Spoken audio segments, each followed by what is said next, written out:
Leadership has become incredibly complicated. Workplaces are being disrupted in ways we never could have imagined. So what's the biggest challenge to leadership? I'm Michelle Johnston, management professor, executive coach, and leadership expert.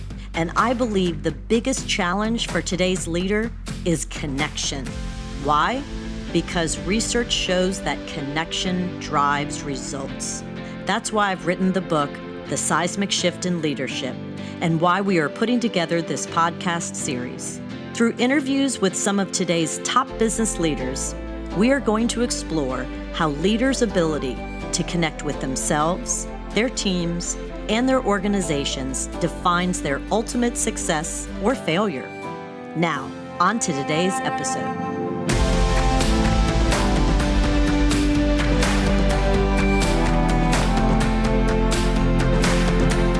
Today, we're going to be focusing on connection with your team, specifically the importance of listening to lead. And I can think of no better leader to speak on this topic than the legend himself, Boysie Bollinger. Boysie was the CEO of Bollinger Shipyards, the largest privately owned shipyard in the United States for 3 decades. And he was a man before his times. While most organizations operated from a command and control perspective, Boysie believed that the best way to succeed was to truly listen to the frontline employees. You will hear Boysie's stories of spending weeks each year going from shipyard to shipyard to listen to all of his employees to learn what was working and what could be better. I am confident you will enjoy my lively discussion with the legendary Boysie Bollinger.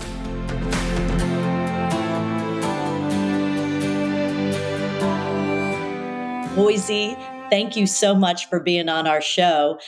Before I start inundating you with questions about your leadership, let me share with the listeners a little bit about you. When I say Boysie's a legend, I'm not exaggerating. And he's right here in New Orleans, Louisiana, where I am. And he's been all over the Gulf Coast region. Right now, he runs Bollinger Enterprises because he did sell his company. And he spends a lot of his time traveling the world. What I find fascinating about Boysie and why he's on our show today is I truly believe that he was ahead of his time when it comes to what it takes to be a successful leader. And so we'll go ahead and begin. Boysie, welcome. Thank you so much. Good to be with you, Michelle. Awesome. So let's talk. Can you share with the listeners a little bit about your tenure at Bollinger Shipyards and kind of your story, and then we'll go in and I'll pepper you with questions. Well, my father was a machinist, and at the end of World War II, he decided to open his own machine shop.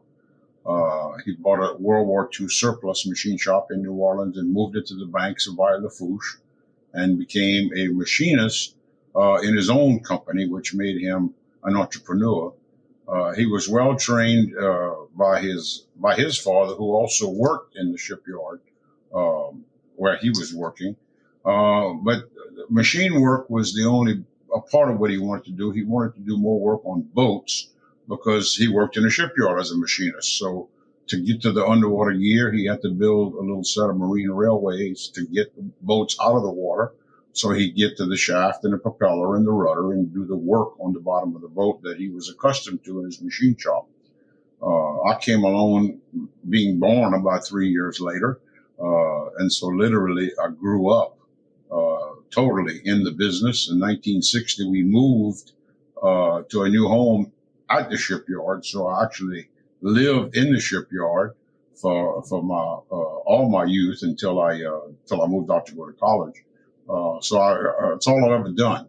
When I came back from college, and we had some subsidiary businesses in the marine transportation business. So when I was in college, whenever I had time off, I worked on boats. That was part of our fleet.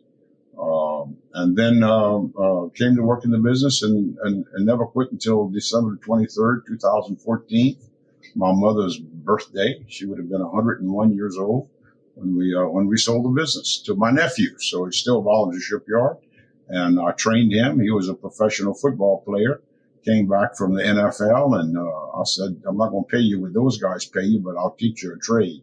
And now he runs the whole thing, and he's doing a wonderful job. Oh, that's such a beautiful story. Thank you, Boysie. Well, as you well know, my whole book is about connection.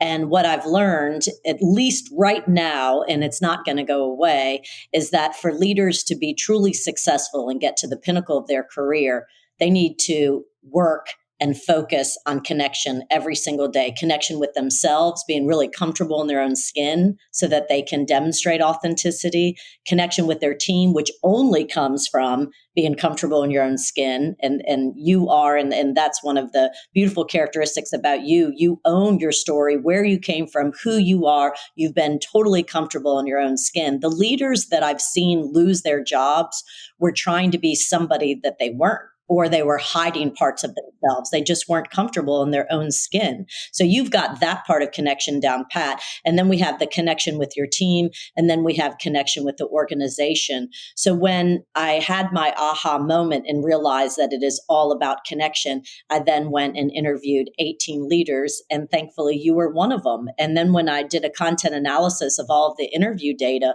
what emerged is one of the best practices to connect with your team was leadership listening. So I feel like you were ahead of your time, because when you were the CEO back then, command and control and the authoritative leadership style, the directive style, was very much in vogue and people didn't really question it. So could you tell me how in the world you figured out that you needed to be the leader, the CEO who really spent time listening instead of directing?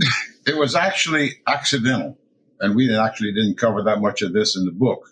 But for the first half of our career, it was very authoritative, as the industry had been. And as I had grown up in management, that's the way you did it. And I made an acquisition in the mid-'80s with a company that had been lobbied to become unionized. And I bought them 9 days before the union vote. So they never voted to go union. But the parent company did and voted to go union. So I was very sensitive to the fact that these employees, 250 of them in that location, had been lobbied for almost a year and then didn't get to vote on becoming a union shop. And of course, that flared up about 5 months and 6 months into our ownership of that company. The unions moved back in and they were trying to take over. I hired law firms to handle the discussion with the employees, which is what was done then. And then it kind of went away. And then about 6 months later, it flared up again. My management team there said, "You want us to hire the same law firm?" And I said, "No, I'm going to handle this myself." So I went in and met with every employee in small groups to explain to them, number one, that I had met with them obviously a few times to explain what we were doing with the acquisition, but to talk about issues that were concerning them, and to explain to them that a union has a wall between us, that we can't communicate. And to my amazement, they had a lot of questions about a lot of our company policies that I had never been challenged on before. And what I found out is what was important to them, in many cases, didn't matter to the business. It wasn't detrimental to the business. And we could change policy to accommodate their wishes without having any detrimental effects. And all of a sudden, I was a benevolent dictator, because I heard what they said and I listened and I changed. I changed what we did and how we did it. And it was amazing. So I took that example and expanded it across all the shipyards. And of course, in the mid-'80s, we had 4 shipyards and we ended up with 14 that was scattered all along the Gulf Coast. So I took the whole board, and we met with every employee we had every year and listened. And we spent, out of a 45-minute session, 15 minutes explaining to them what was going on in the business so they would have it from the board. They felt comfortable that they were part of management almost, to say, we know what's going on in this business and the direction of this business. And then the rest of the time we spent listening. Let them ask us any question they wanted to ask us. Sometimes we had to say no, but that's all right, because it was coming from the top. They didn't have any buffer between us. And in fact, a few years later, I was having another union issue, and I explained to them, I said, if we have a union here, we can't have these meetings anymore. We can't have the one-to-one discussion between me and y'all every one of you has a right to talk to me.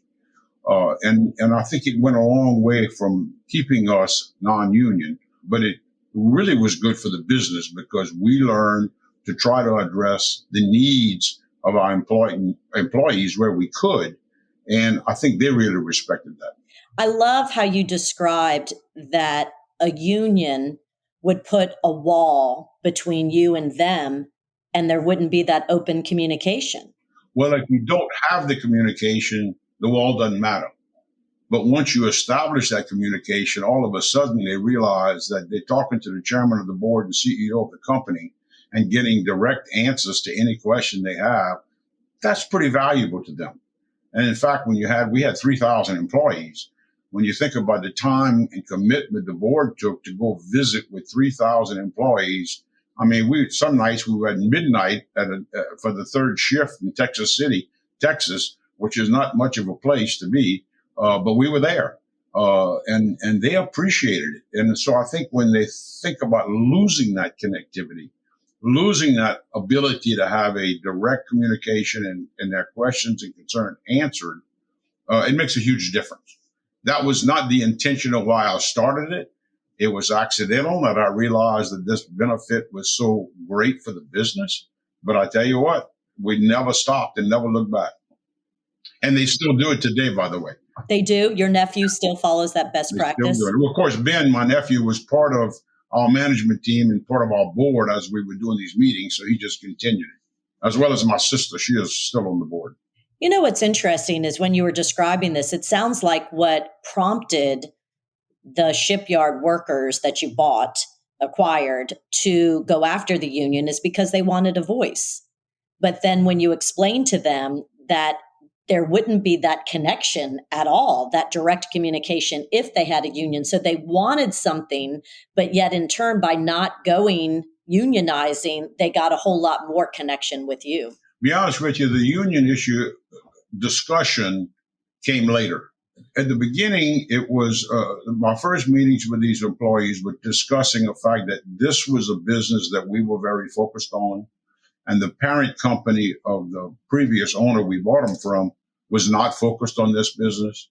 So first, I wanted them to show that our heart was aligned with their job and that this was our business.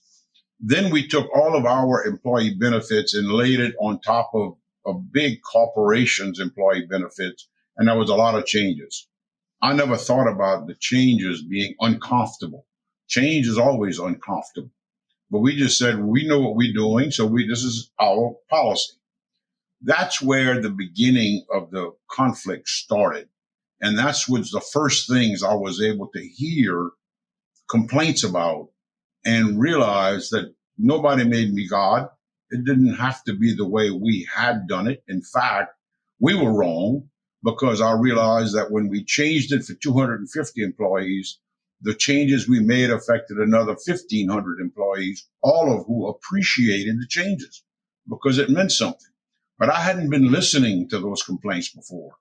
And when I started listening to the complaints and realizing that we were not always right and that the employee had a hell of a good point to make, and we changed company policy, all of a sudden, all of their eyes got bigger and said, wow, these people listen to us. They care. They care about what matters.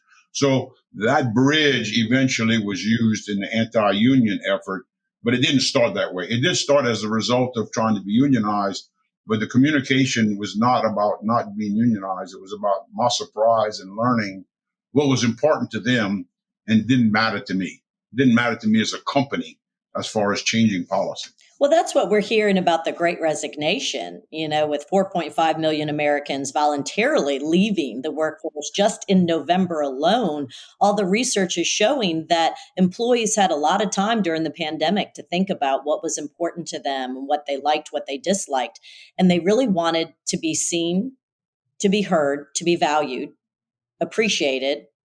They wanted a purpose. They wanted a purpose. And it sounds like that's exactly what you realized back then is, whoa, you didn't realize the benefits meant so much to them. And it wasn't a whole lot of skin off of your back in order to accommodate. They want to be heard. Employees want to be heard. And you realized that. And what's interesting, Boysie, is early on in my career, I've always been interested in listening from a leadership perspective. And I've always published articles on listening. And my colleague and I, Kendra Reed, we came up with a scale called the Team Listening Environment Scale. And it was right around Hurricane Katrina. And we were going to collect data. Our research question was, if an organization has a strong team listening environment, which means that you have a leader who really actively listens and then says, I've heard you, I can do this, I can't do that, and then makes those changes and comes back like what you're saying. Our research question was, we were hoping, is will those companies make more money? So can you correlate the soft skills of listening with the hard skills of financial performance? And we were, the university after Katrina was shut down and we were all over the country, but Dr. Reed and I were able to collect data at multiple manufacturing facilities, and we were able to prove our case that those soft skills of listening absolutely correlated with financial performance. Somebody suggested one time, I was in a factory in Europe and there was some music playing pretty loud. And I was impressed. And I said, what's the deal with the music? And they said, we learned that if you play pretty fast music, employees work faster. And I said, you got to be kidding me. He says, no, we've actually tested it between two different buildings to do the same thing, with one with music and one without, and the output is bigger. So I started doing that in our fabrication buildings, putting music on. But it's just an idea that you don't even think about, but subconsciously the speed of the music gets people to move quicker. I always like to, in fact, I'd like to go on the shop floor and get 10 guys together around me and said, okay, y'all do this job every day. How could we do it better?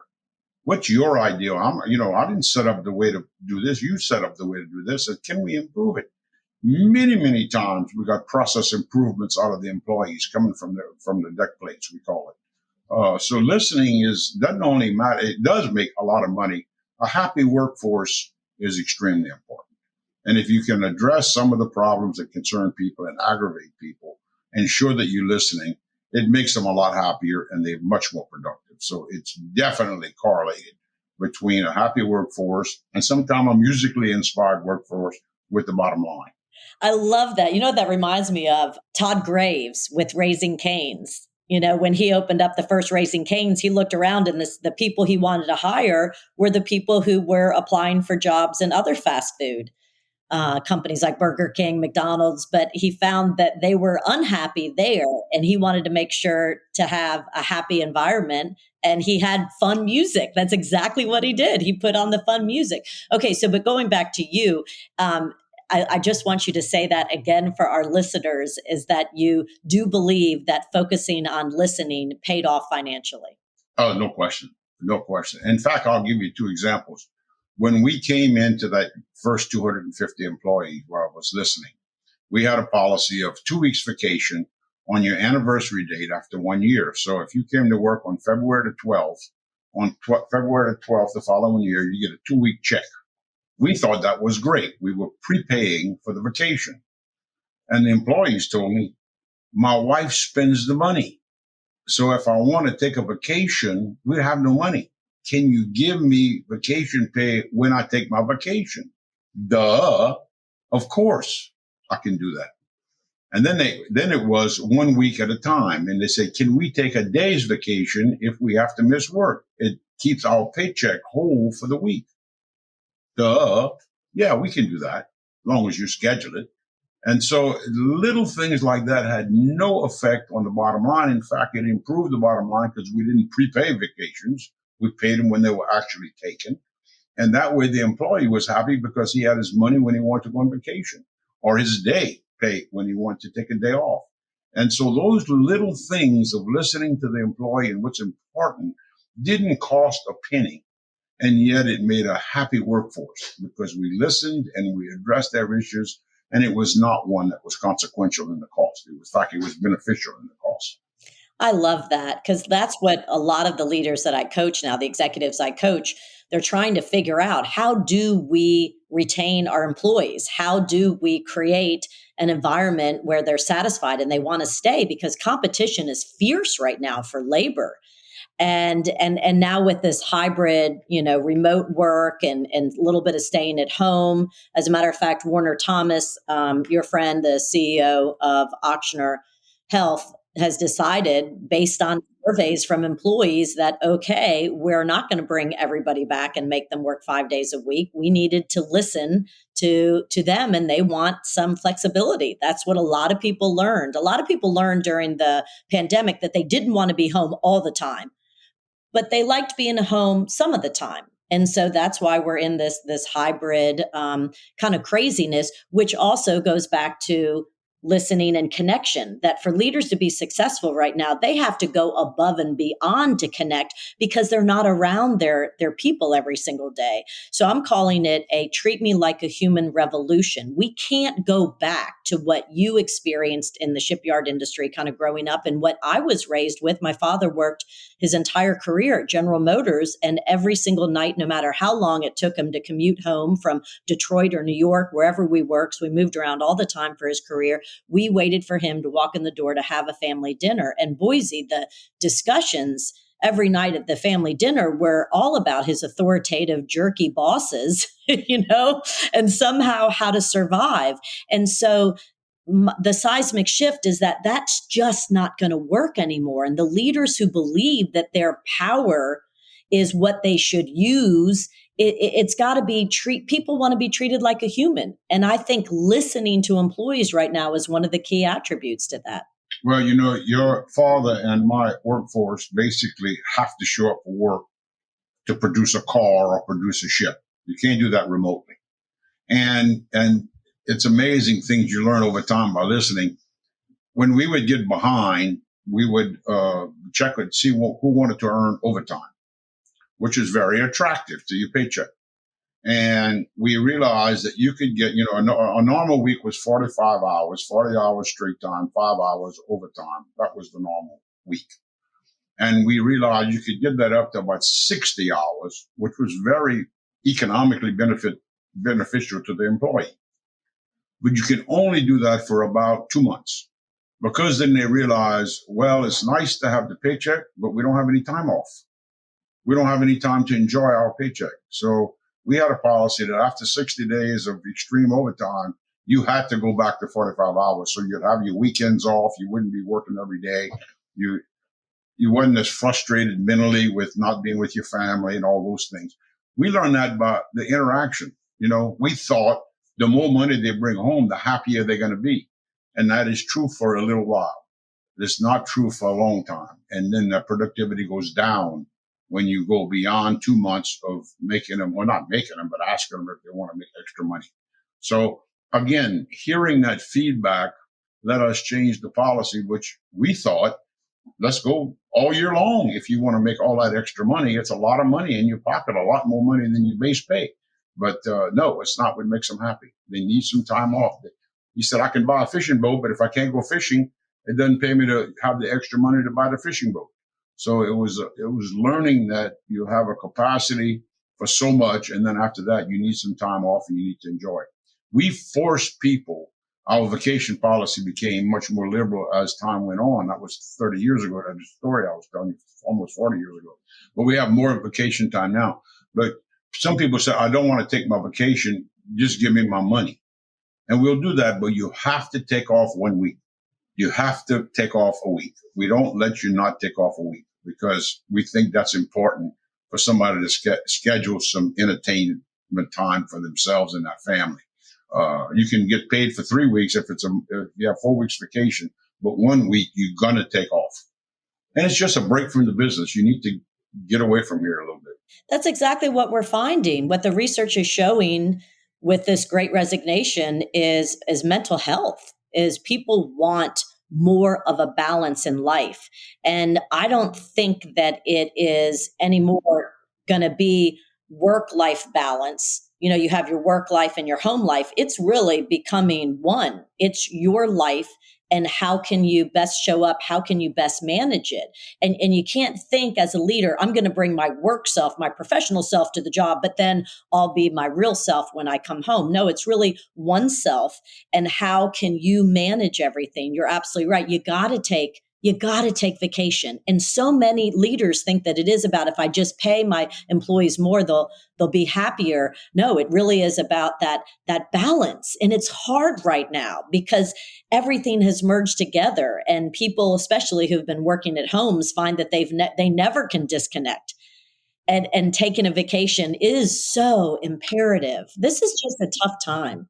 It's amazing to me how this virtual schooling has affected families, because all of a sudden these kids go to school and the parents can go to work. Now the kids don't go to school, they stay home. The parents have their whole life disrupted.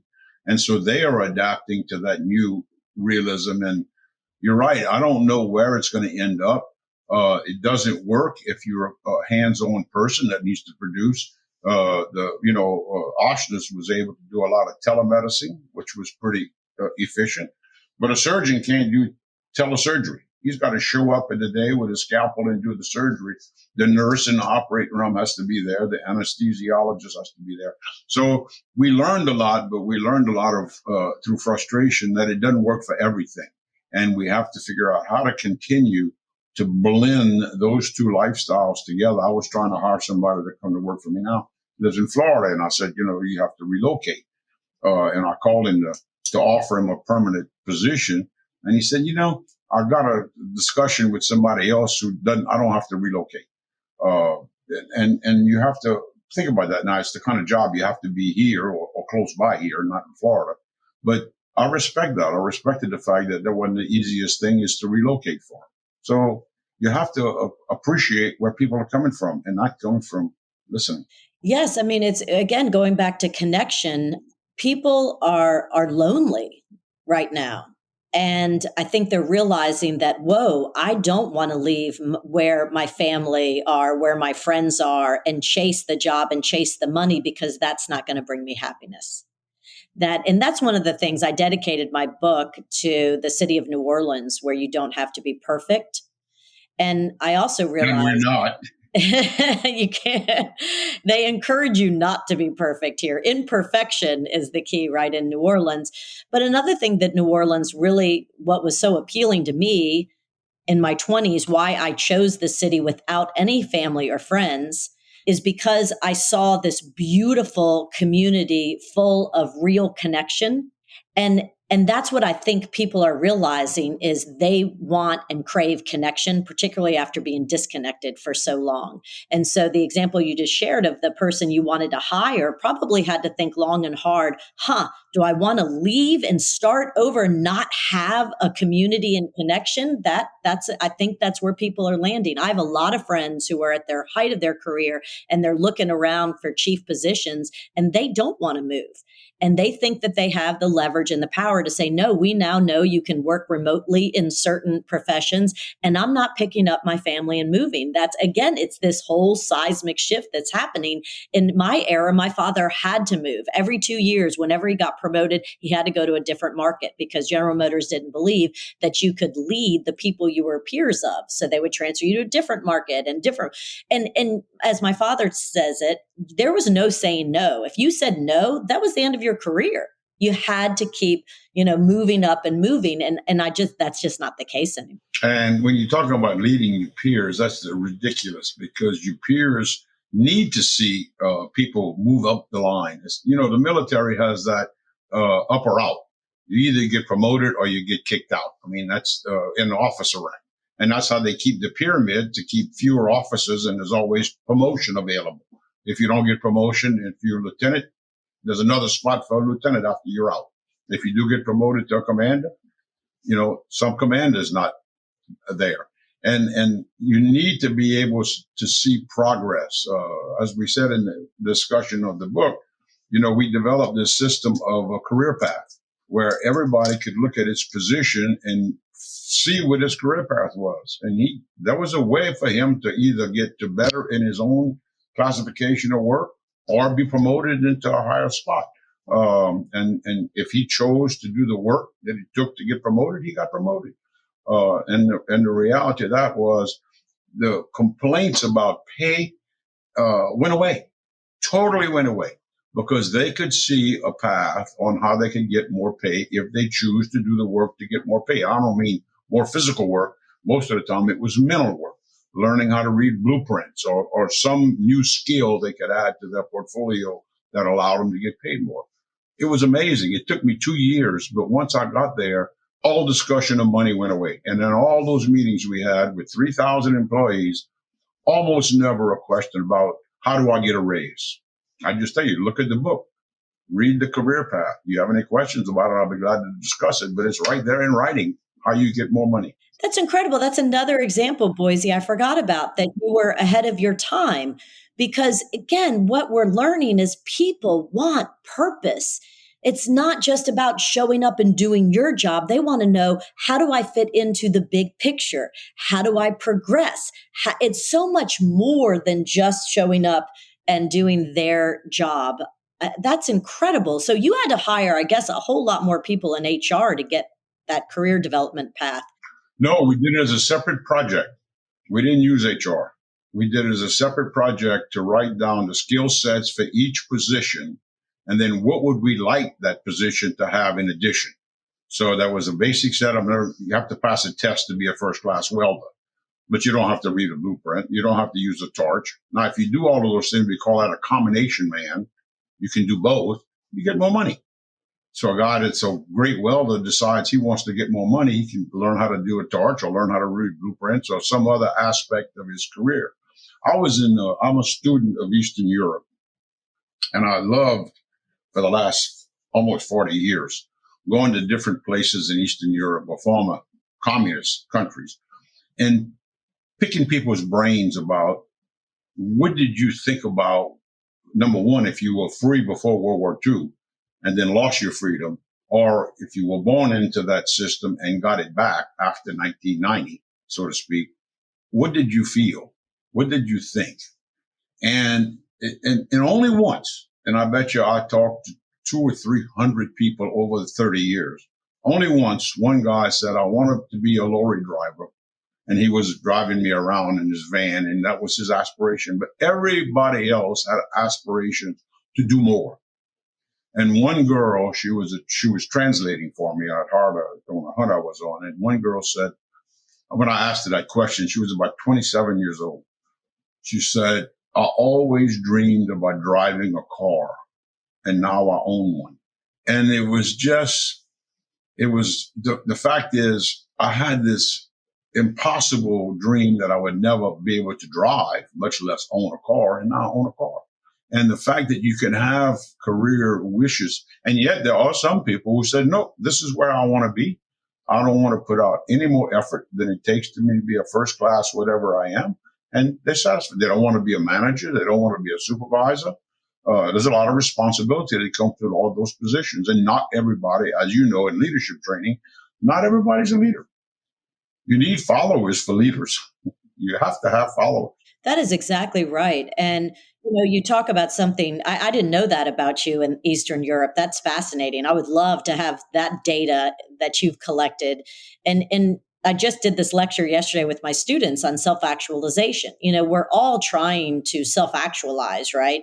And Maslow's hierarchy of needs said in order to get to that pinnacle of self-actualization, first you have to have food and water, then you have to have a roof over your head, then you have to be safe and group belonging, and then and only then can you reach this pinnacle. And then Walter Lieberman came in out of UCLA and did some brain research with MRI. He runs the Neuroscience Center, and he figured out that you can never be self-actualized unless you have connection, true connection to, like you were saying, to the organization, connection to a bigger purpose. You got to have connection or else nothing else matters. As a matter of fact, it's really interesting, Boysie. In his study, he put one set of subjects through an MRI machine with a broken bone, some sort of broken bone on their body. So they were in physical pain, and he wanted to see how their brains lit up.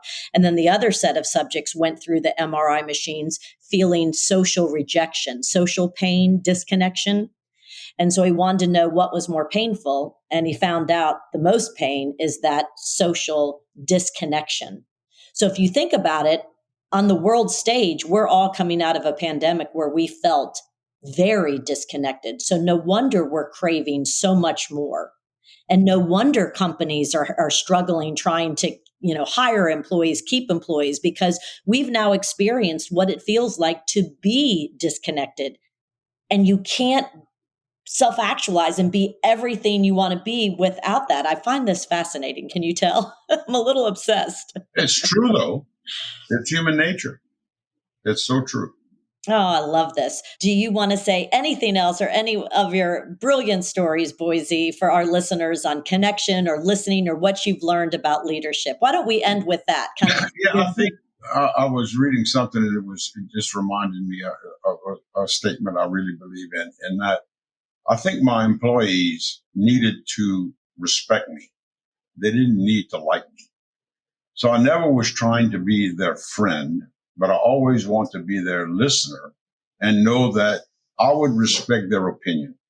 And so it's not a fraternity where you want to have all these equal peers where everybody likes you, but you want to, as a leader, be somebody that everybody respects because you generally have thought out the process, you have listened to the input, and then you make a decision.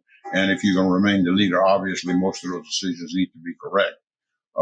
Not all of them have to be right, but most of them do. And admitting the faults when you're wrong is just as important. But I think learning the fact that you, as a leader, you need to have respect of the people you're leading, much more so than the love of the people you're leading. And that's, I think, a lesson that you learn along the way by listening.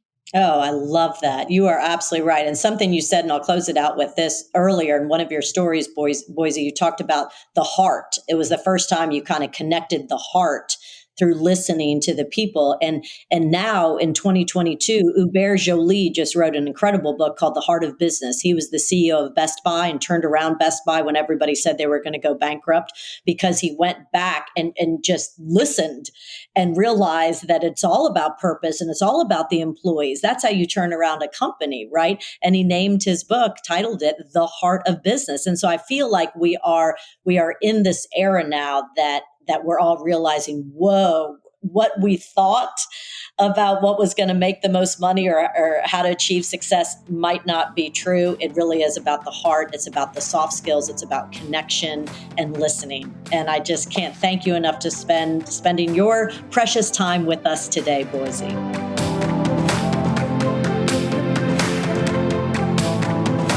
Thank you for joining us on the Seismic Shift.